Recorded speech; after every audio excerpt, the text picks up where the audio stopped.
The building behind me there is Westminster Abbey, and this has been the centre for religion and ceremony for the royal family for nearly 1,000 years.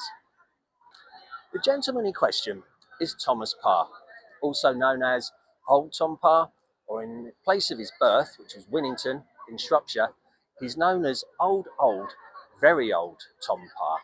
And his memorial plaque in Poets' Corner in the Abbey quite clearly says, born 1483, then it lists the 10 kings and queens whose reign Tom said he lived through.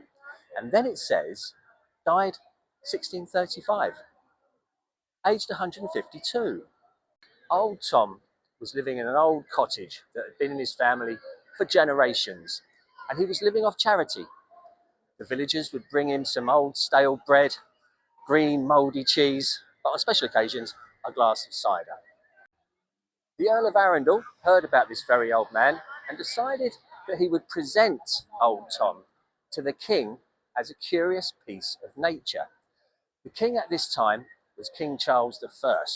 Old Tom arrived at the palace and was introduced to the king.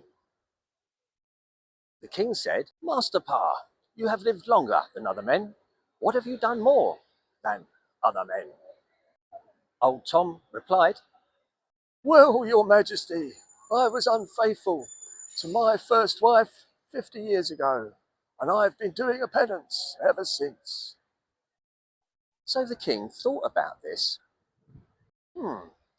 He was unfaithful to his first wife when he was 102. That's pretty impressive. So the king said to Tom, Fie, old man, can you remember nothing but your vices? I think you should consider your penance done. Why don't you stick around? Let your hair down. Live a little." So old Tom became a celebrity.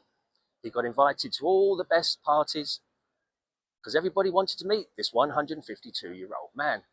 And he started eating some lovely rich food and drinking some lovely fine wine. Within 3 weeks, old Tom keeled over, stone dead.